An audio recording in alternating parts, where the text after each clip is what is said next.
नमस्कार, मैं हूं मनोज। और आज हम लोग बात करने वाले हैं कि जब पहले से जातियां अवेलेबल थी हमारे समाज में तो उपजातियों की ज़रूरत क्यों पड़ गई। और आज हम में से बहुत सारे लोगों के नाम के आगे ये जातियां जो है वो लगी हुई हैं, और ये जातियां नहीं हैं, ये उपजातियां हैं। और इनकी कोई बात नहीं करता है। अब इनकी कोई बात क्यों नहीं करता है, और हमारे नाम में अगर हमारे नाम में इतनी ताकत नहीं थी तो हमें ये टाइटल जोड़ने की क्यों ज़रूरत पड़ी, और हमारे नाम कई खंडों में क्यों बँट गए। किसी के नाम के आगे कुछ उपाधियाँ लगती हैं, और किसी के नाम के आगे किसी के नाम के पीछे। अब ये है कि अगर ये पीछे वाला जो ये टाइटल है, जो उपजातियां हैं, अगर ये खत्म हो गया तो क्या कोई दूसरे टाइटल नहीं आएंगे। तो इसका जवाब है कि हाँ, आएंगे, और आना शुरू हो गए हैं, और ऐसे टाइटल आएंगे। हो सकता है समाज में वो टाइटल अपना अस्तित्व ना बचा पाएँ, और हो सकता है बचा लें। तो आज हम इसी के बारे में बात करेंगे। और सबसे पहले हम ये समझते हैं कि ये उपजातियां बनी क्यों, और ऐसा क्यों है। पहले क्या था कि हमारे नाम में, और ये उपजातियों की जो संख्या है भारत में, ये बहुत ज़्यादा है, और इनकी कोई बात नहीं करता। इनकी संख्या लगभग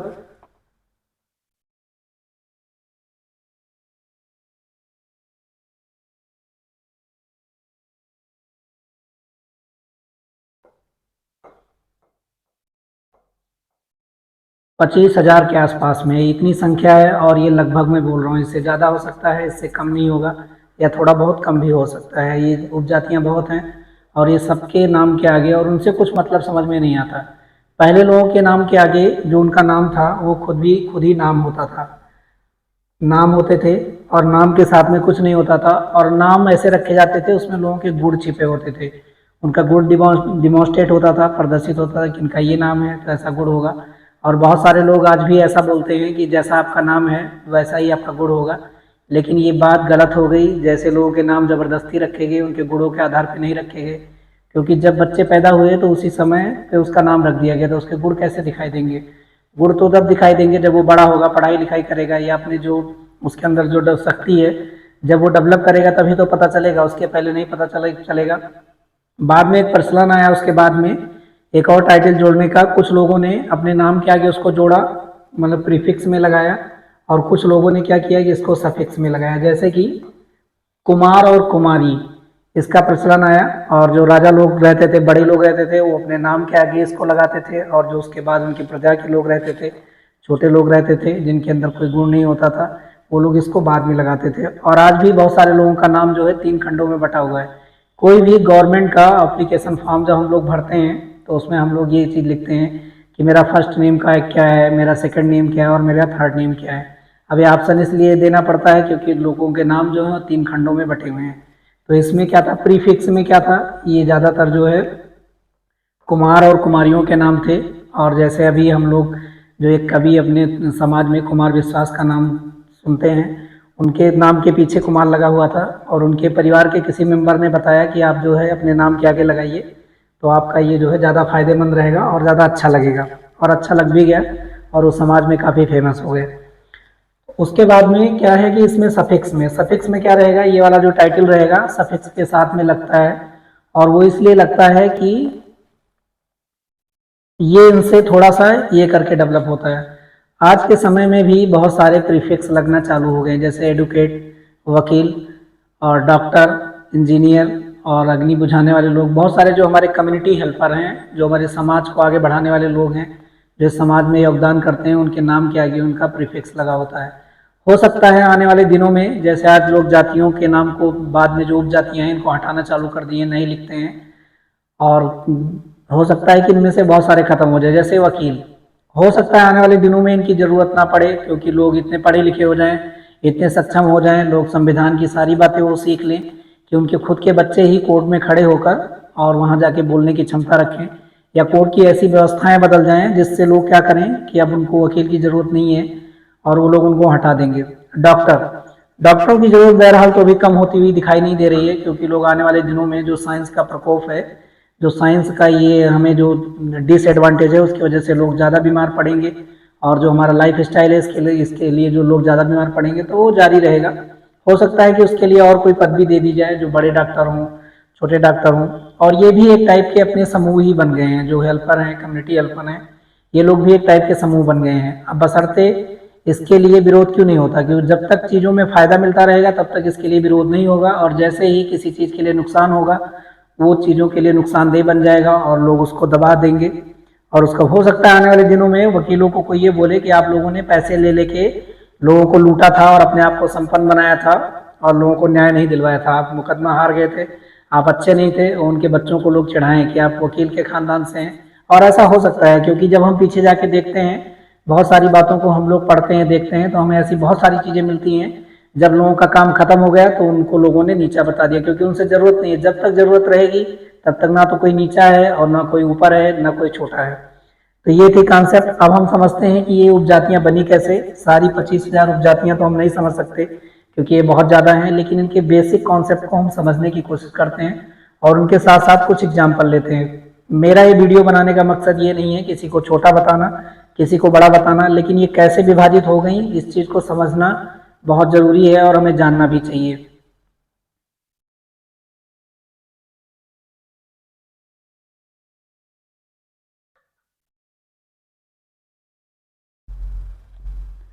अब जो अपना ये है डिवीजन ऑफ सबकास्ट, ये कैसे हुआ, ये किस तरीके से हुआ जो डिवीजन ऑफ सबकास्ट था, यानी कि उपजातियों का विभाजन कैसे हुआ, और ये ज़्यादा से ज़्यादा लोगों के नाम के आगे लगा रहता है, और अगर नहीं लगा रहता तो उसको लोग शक के दायरे से देखते हैं। आप भले अपने आप को इस कास्ट के हिसाब से उच्च हों, लेकिन अगर नाम के आगे नहीं बोलेंगे, अपना केवल आधा नाम बोल देंगे, तो बहुत सारे लोग ये जानने की इच्छा करते हैं कि किस कास्ट से हैं, किस जाति से हैं, और इससे बहुत सारे मतलब निकालते हैं और इसमें बड़ा छोटा होने का भाव लोगों में पैदा होता है। तो ये जो था सबसे पहले जो था वर्ण सिस्टम था। अब वर्ण का मतलब कास्ट था ही नहीं, लेकिन लोगों ने इसको कास्ट बता दिया, और इस कास्ट सिस्टम में लोगों ने इसको क्या किया, इस वर्णा को दो टाइप में बांटा, और ये वर्ण सिस्टम में ही दो टाइप के थे, एक था जो था सवर्ण और एक था अवर्ण। अब ये सवर्ण और अवर्ण का मतलब गलत नहीं था। क्यों? क्योंकि जब कोई भी कानून बनता है, कोई भी नियम जब बनता है, तो उसमें क्या होता है, बहुत सारे लोग उसके साथ शामिल हो जाते हैं। बहुत सारे लोगों को अच्छा लगता है और बहुत सारे लोगों को अच्छा नहीं लगता। आज भी अगर संविधान के लिए लोगों को ये खुली छूट दे दी जाए कि आपका मन करे तो संविधान को मानिए, आपका ना मन करे तो संविधान को ना मानिए, और बहुत सारे ऐसे नियम कानून खत्म कर दिए जाएं जो उस पर लागू होते हैं कि अगर आप ऐसा नहीं करेंगे तो आपको जेल हो जाएगी। मेरा जहाँ तक मानना है कि समाज के बहुत सारे लोग एक अलग ग्रुप में बट जाएंगे और वो इसको मानने से इनकार कर देंगे कि ये सही नहीं है, इसमें बहुत सारे बदलाव लाने चाहिए, और उसका विरोध करने लगेंगे। लेकिन अगर उनको फायदा देता है तो उसके साथ में मिल जाएंगे, लेकिन अगर उनके साथ नियम लगाया गया है, अब ये जो अवर्ण के लोग थे जो इस कम्युनिटी में नहीं आए थे, जो इस सवर्ण में शामिल नहीं हुए थे, वो इस नियम को नहीं माने थे। आज के एक और पॉजिटिव हिसाब से देखा जाए, हमारी लाइफ स्टाइल जो है वो बहुत चेंज हो गई है, डेवलप करते करते बहुत चेंज हो गई है, और हम इस इन्वायरमेंट के हिसाब से, जो इन्वायरमेंट है, बहरहाल जो अवर्ण लोग हैं इनको भी हमारे संविधान में प्रोविजन आ गया है कि इन लोगों को यहाँ तक लेके आया जाए। और 70 साल बीत गए हैं अभी पूरी तरीके से इन जातियों को, और दुनिया के और कंट्री में भी ऐसे जो ट्राइब हैं, जो जंगलों में रहने वाली जातियाँ हैं, उनको लाया नहीं जा सका है। मैं कभी कभी सोचता हूँ तो ये हमारे हिसाब से बहुत अच्छे हैं, क्योंकि प्रकृति के साथ जीना जानते हैं, रहना जानते हैं, और शायद जो हैप्पीनेस इंडेक्स होगा उसका अगर वो दुखी होंगे तो उसका कारण हम लोग होंगे, क्योंकि हमने नेचर में उपस्थित सारी चीज़ों पे कब्जा कर लिया। अगर कहीं भी किसी आम के पेड़ पे एक फल लगता है तो उसको लोग तोड़ के रख लेते हैं। अगर वहाँ 10 फल लगे हैं तो 10 को तोड़ के रख लेंगे, और इसलिए रखेंगे क्योंकि उनको एक खाना है और 10 अपनी अगली पीढ़ी के लिए रखना है, बचा के रखना है। तो इसलिए इनको अपने जो नेचर से जुड़े हुए लोग हैं इनको उतना फ़ायदा नहीं मिल पाता, और ये हमसे ये संपन्न नहीं दिखते हैं, उतने पैसे वाले नहीं दिखते हैं, लेकिन इनको ज़्यादा पैसों की ज़रूरत है नहीं, इनकी लाइफ स्टाइल अच्छी चल रही है, इनको भोजन मिल रहा है, इनका परिवार बढ़ रहा है, इनका समाज बढ़ रहा है, बहुत सारी चीज़ें कुछ मामले में बहुत अच्छी हैं। क्योंकि हम क्या है, हम चीज़ों को परचेज करते जा रहे हैं, ग्लोबल वार्मिंग के लिए जिम्मेदार हैं, हम खुद तो मरेंगे और इनको भी साथ साथ में मार देंगे। तो जो लाइफ स्टाइल है, हमें भी अपने लाइफ स्टाइल को इस नेचर के साथ में चेंज करनी चाहिए और बदलनी चाहिए। अब हम अगर इसका निगेटिव मतलब निकाले कि इन लोगों को रिपेल कर दिया, नहीं, ये बात गलत है। किसी ने इनको रिपेल नहीं किया, ये सिस्टम में शामिल नहीं हुए। और इनको अब बहुत सारे लोग ये सवाल पूछेंगे इनको जबरदस्ती शामिल करवा लेना चाहिए, लेकिन नहीं, ऐसा कोई कानून नहीं था कि इनको जबरदस्ती इसमें, और बाद में चल के इन लोगों ने अछूत बता दिया कि ये हमारे समाज से अछूत हैं और ये डेवलप नहीं कर रहे हैं। और आज भी हमारे पास ऐसी व्यवस्थाएं हैं। हम अगर एक ही माँ के दो बेटे हैं, दोनों सगे बेटे हैं, अगर एक आदमी किसी मामले में संपन्न हो जाता है, मतलब वो अपनी ग्रोथ बढ़ा लेता है, वो पॉजिटिव हो जाता है, और एक बेटा जो है वो निगेटिव हो जाता है। एक बेटा अगर निगेटिव हो जाता है तो वो क्या करेगा, जो पॉजिटिव बेटा जाएगा ज़्यादा बड़ा बनेगा, अपने छोटे बेटे को पहचानना बंद कर देगा। धीरे धीरे करके उसका लेवल ऐसा हो जाएगा, और ये छोटे वाले को अपने आप में शर्म आएगी। मेरे साथ भी कई बार ऐसा होता है, बहुत सारे लोग इतने बड़े बन गए हैं, वो अपने जान पहचान वाले ही होंगे, लेकिन उनके पास में जाने में हेजिटेशन होता है कि कैसे जाएं इनके पास में। पता नहीं ये हमारे रिस्पेक्ट करेंगे, पता नहीं हमको खाना पानी पूछेंगे कि नहीं पूछेंगे, और आपको जहाँ पे सम्मान मिलेगा ही नहीं, आप वहाँ जाओगे क्यों? बिल्कुल नहीं जाओगे, उनको इग्नोर कर दोगे। तो इसकी वजह से भी लोग आपस में एक दूसरे से रिपेल हो गए और दूर बढ़ते हुए चले गए, और ये भी बढ़ने का एक कारण था, और ये जातीय विभाजन का एक बहुत बड़ा कारण बना आगे चल के। तो सवर्ण और अवर्ण में, सवर्ण में जो है इन लोगों ने क्या किया, जाति बनाने वालों ने, वर्ण पहली बार जाति थी नहीं, यहाँ पे 4 जातियों को बताया कि 4 जातियां थी, और ये जातियां थी नहीं, ब्राह्मण, क्षत्रिय, वैश्य और शूद्र। और इनको काम के हिसाब से और उनके गुण के हिसाब से, जो उनके अंदर प्रॉपर्टी थी और उनके काम थे। और यहाँ पे कोई क्लोज सिस्टम नहीं था, आप कहीं से कहीं पे भी जा सकते हैं, कोई रोक नहीं है। आप ब्राह्मण भी बन सकते हैं, शूद्रा भी बन सकते हैं, और अपने काम जैसा काम करेंगे, आपके अंदर जैसा गुण है वैसा आप यहाँ पे रोटेट कर पाएंगे, और आपको कोई बाउंडेशन नहीं है। फिर क्या हुआ, ये सवर्ण वर्ण हो गया और इनमें 4 डाल दिया। अब ये क्या, जो डिवीजन था वो कर्म और धर्म के बेसिस पे था, यानी जो धर्म नियम के साथ में, किसी नियम के साथ में जो कर्म करेंगे तो आप धार्मिक होते हुए चले जाएंगे, यानी अपर लेवल में चले जाएंगे। और यहाँ पे धर्मों की थोड़ी सी प्रभुत्ता दिखती है कि आप धार्मिक बनेंगे तो अपर लेवल में जाएंगे, मतलब ब्राह्मण बन पाएंगे, और अगर धार्मिक नहीं बनेंगे तो आप ब्राह्मण नहीं बन पाएंगे। ऐसी मानसिकताएं समाज में चलती रही। और फिर यहाँ पे जो गुणों की बात की गई कि कौन से गुण होने चाहिए, और उन गुण के आधार पे कर्मों का विभाजन किया गया। सतगुण यानी शांत स्वभाव के लोग, जो सोचने समझने की क्षमता रखें और अपनी पढ़ाई लिखाई को आगे लेके चलें। दूसरा रजोगुण, ऐसे गुण जो कुछ पाने की इच्छा रखें, और आजकल हमारे समाज में सबसे ज़्यादा यही है, और इसीलिए ये वर्ग जो है सबसे ज़्यादा संपन्न हो रहा है, और इन वर्गों को बीच में रखा गया। और तम गुण यानी ऐसे लोग जो आलसी होते हैं, और आलस की वजह से उन्हें बहुत सारा नुकसान होता है, और जब वो मजबूर हो जाते हैं तो काम करना शुरू करते हैं, और काम वो लोग मजबूरी में करते हैं। कभी भी अपने काम को मजबूरी में नहीं करना है।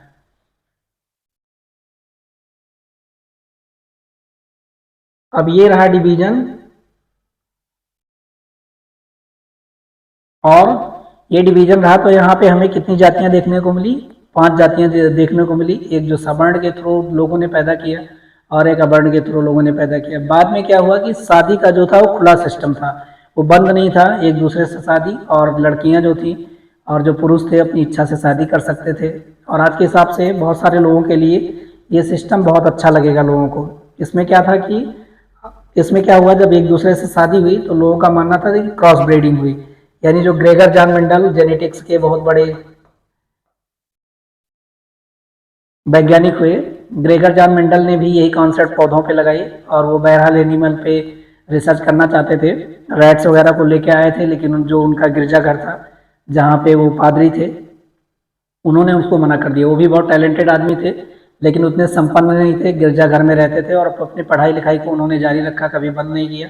और बाद में जब उन्होंने रिसर्च किया था तो उनको लोगों ने इग्नोर कर दिया था, वो बोला था कि नहीं तुम्हारा रिसर्च गलत है, और उनको अलमारियों में बंद कर दिया गया था। और 25-30 साल के बाद जब उनकी मृत्यु हो गई, तब लोगों ने जो और कॉन्सेप्ट निकाले वो देखा, अरे ये तो ग्रेगर जॉन मेंडल साहब समाज में घूम घूम कर प्रचार कर रहे थे, कुछ ऐसा ही बता रहे थे।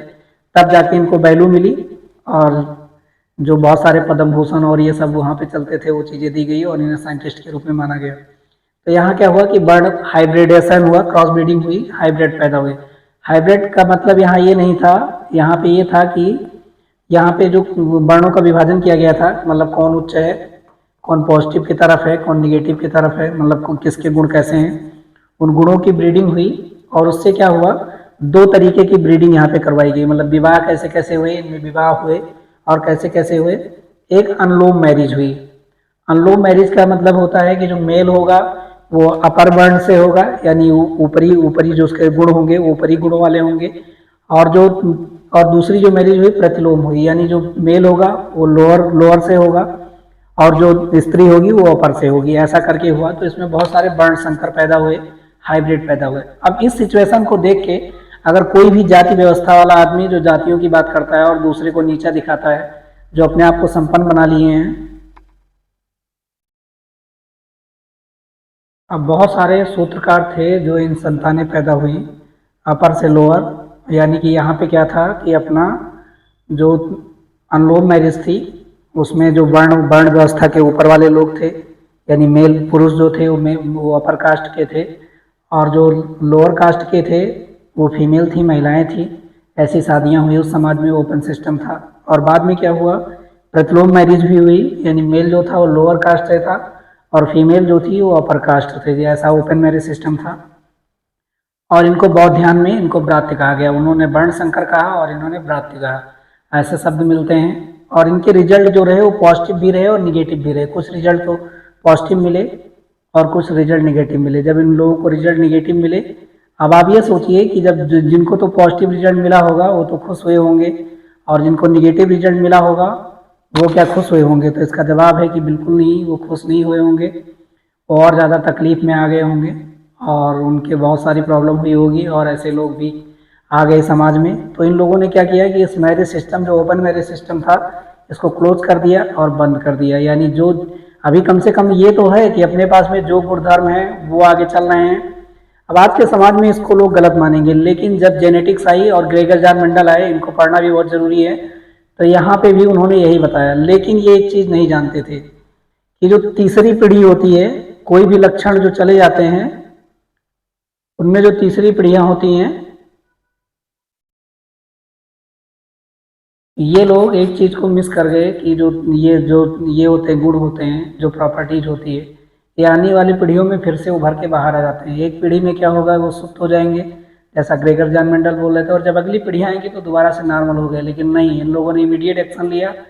और इन्होंने देखा होगा, कई बार इन लोगों ने ऐसा देखा होगा कि इससे नुकसान भी हो रहा है, फ़ायदा हो रहा है, तो इन्होंने एक्शन लिया और ये बोल दिया कि नहीं, इस ओपन मैरिज सिस्टम जो है इनको बंद होना चाहिए। और तभी से भारत में ये ओपन मैरिज सिस्टम जो है धीरे धीरे करके, एकाएक तो नहीं हुआ होगा और आज भी एकदम से बंद नहीं है, लेकिन ये जो है बंद हो गया और लोग अपने ही कास्ट में शादियां करने लगे और दूसरी कास्ट में शादी करना बंद कर दिए, क्योंकि नुकसान सबको हो रहा था।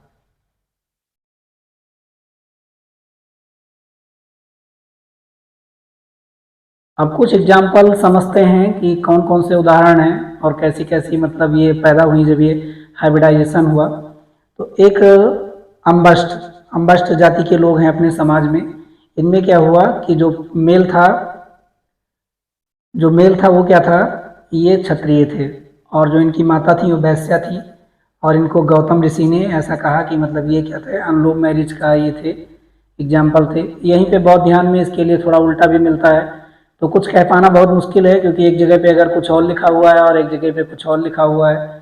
क्या पता लोगों की मंशाएं कैसी थी, वो लोग क्या बोलना चाह रहे थे और ये लोग क्या बोलना चाह रहे थे, ये समझ पाना थोड़ा मुश्किल था।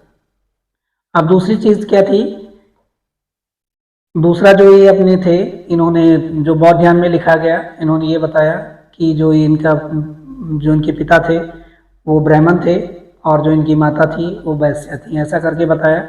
मतलब वैश्य वर्ण से थी। और उसके बाद में क्या हुआ, अयोग्य, ये भी एक जाति एग्जिट करती है अपने भारत में। और इनके लिए क्या लिखा गया यहाँ पे, इनकी जो माता थी वो वैश्य थी, इनके जो वर्ण थे उनके व्यापारिक वाले थे, और इनके जो पिता थे वो शूद्र वर्ग से आते थे। यानी मेहनत और व्यापार ये दोनों एक साथ में आ गया, तो ऐसे लक्षण की संतानें आई।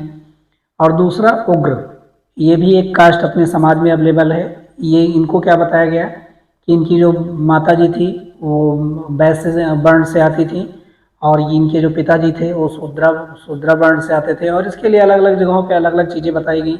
अब क्या था, क्या सही था, क्या गलत था, ये तो बता पाना बहुत मुश्किल है। दूसरा चीज़ क्या था कि एक कर्ण कर्ण जाति का ये होता है।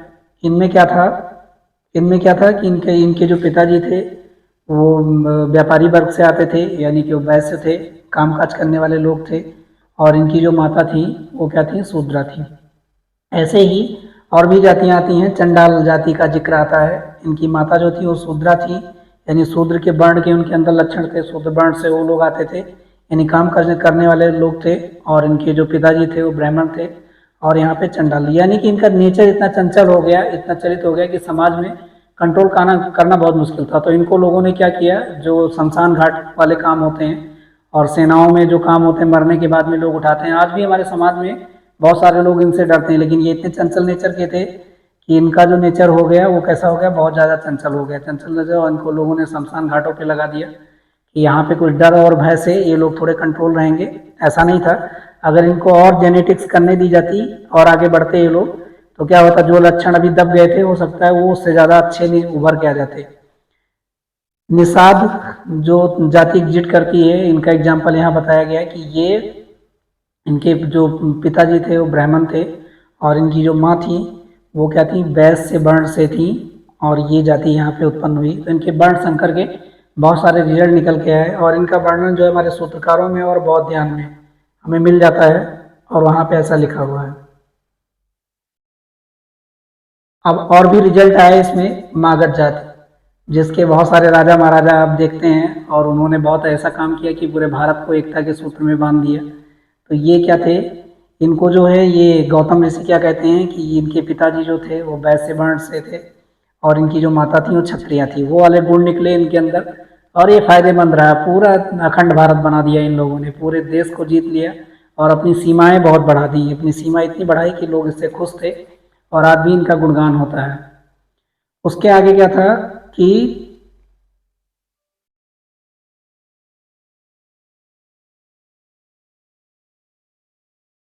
और उसके बाद में और भी हुए, रथिक हुए, रथकार हुए, और इनकी जो रथकार लोग थे, जो रथ चलाने वाले लोग थे, क्योंकि रथों का आविष्कार हो गया, जो राजा महाराजा थे, बड़े बड़े लोग थे, वो रथों पे चलने लगे।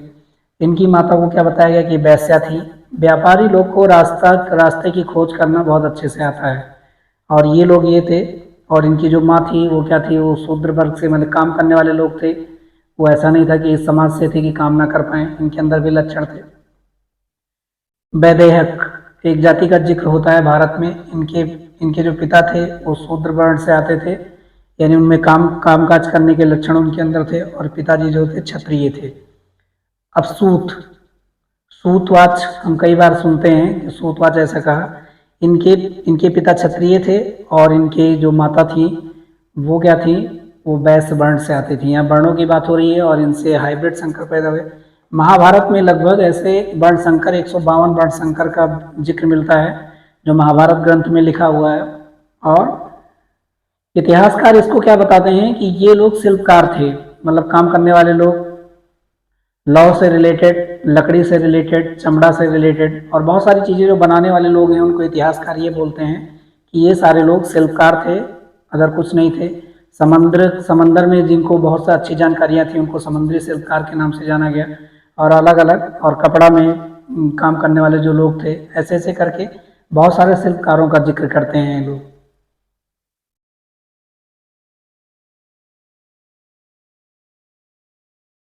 अब बहुत सारे कास्ट क्या हुए कि वो इसकी वजह से बन गए, प्रोफेशन चेंज की वजह से, यानी वो अपना व्यवसाय चेंज कर लिए, और एक व्यवसाय से दूसरे व्यवसाय में थोड़ा सा अलग हो गए, इसीलिए उनको क्या हो गया, अलग अलग जातियों में विभाजित कर दिया गया। जैसे एग्जाम्पल है, जो राजपूत थे, राजपूतों के चार चार कैटेगरियां हैं, मतलब चार उपजातियां हैं। जैसे चंद्रवंशी, सूर्यवंशी, नागवंशी और अग्निवंशी। ये लोग भी जब अलग अलग काम करने लगे, थोड़ा थोड़ा इनके काम में परिवर्तन आया, तो इनको चार भागों में लोगों ने बांटा, और ये चार जातियों में विभाजित हो गए। सूर्यवंशी अगेन दोबारा से, सूर्यवंशी दोबारा अलग उपजातियों में विभाजित हो गए, गहलोत, कच्छावा और राठौर। ये अभी हमारे समाज में सबके सामने टाइटल लगे हुए हैं। और गहलोत जो है दोबारा से अलग अलग जातियों में विभाजित हो गए, जैसे सिसोदिया, जो ज़्यादा नाम अभी हम मनीष सिसोदिया का सुनते हैं, और रानावत, और ये अपना थे इस्कातावत। और ये जो है कछावा और राठौर भी, ये भी कई जातियों में विभाजित हुए, जैसे अम्बष्ट, माथुर, सक्सेना, श्रीवास्तव, निगम और भटनागर। ये सब क्षत्रिय जातियां ही हैं, क्षत्रियों से रिलेटेड हैं, और अपने कामों की वजह से जब ये अलग अलग काम करने लगे, तो इनकी जो है उपजातियां जो थी वो चेंज होती हुई चली गई।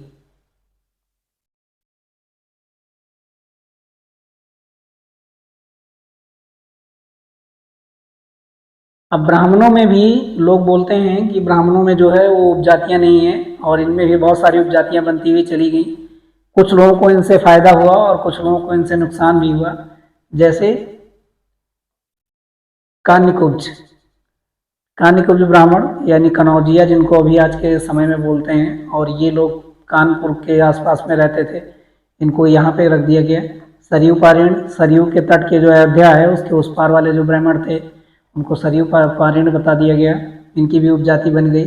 कनौजिया कानपुर वाले, और ये साकलदीपी, साकद्वीप में रहने वाले लोग, इनको साकलदीपी बताया गया। गौड़ ब्राह्मण, ये भी, ये क्या हुए, गौड़ गौड़ का जो क्षेत्र है अभी अभी विवादों की स्थिति में था थोड़े दिन पहले, और लोग आरक्षण की मांग कर रहे थे, ये गौड़ ब्राह्मण बन गए। Division of the father and mother, और ये जो डिवीजन हुए उपजातियों के, फादर और मदर के डिवीजन से भी हुआ। लोग बोलते हैं कि पहले तलाक नहीं होते थे, लेकिन होते थे। अगर कोई शादीशुदा आदमी, कोई पिता जो है दूसरी माता के पास में चला गया, तो फिर दूसरे लोग उसको हीन भावना से देखने लगे, और कोई माता किसी और के पास अगर चली गई तो उसको दूसरे हिसाब से लोग देखने लगे, इसलिए इन उपजातियों का विभाजन हुआ। और खान पान के हिसाब से भी ये एक दूसरे से अलग हो गए, और इनमें ये सारी कैटेगरियाँ आ गई।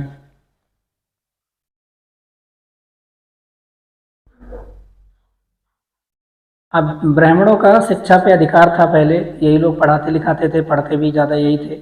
बहरहाल अपने अपने काम में सब लोग शिक्षण लेते थे, प्रशिक्षण लेते थे, और पीढ़ी दर पीढ़ी वो अपने काम को आगे बढ़ाते जाते थे, लेकिन पढ़ने पढ़ाने का जो काम था वो इन्हीं लोगों का था।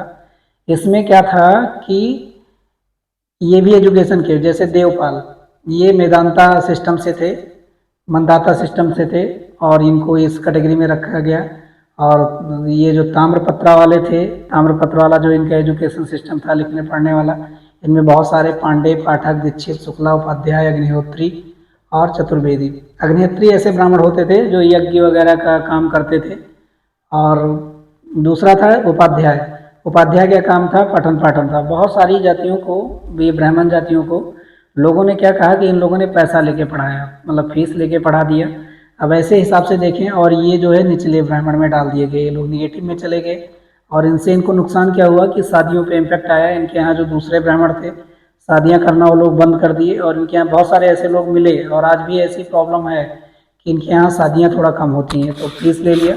अब जितने लोग फीस लेने वाले लोग हैं, अगर उनसे कह दिया कि जो जो फीस लेगा उनकी शादी नहीं होगी, तो मे भी हो सकता है कि फीस लेना तो लोग नहीं बंद करेंगे, अगर बंद कर देंगे तो खाएंगे पिएंगे क्या। तो उनमें क्या समस्या आएगी कि वो लोग ये वाला थोड़ा थोड़ा करके इनसे इग्नोर करना भी चालू कर देंगे, और चेंज होना भी चालू कर देंगे। तो अभी वो वाला सिस्टम तो ख़त्म हो गया, लेकिन ये वाला चीज़ें अभी भी जारी रही।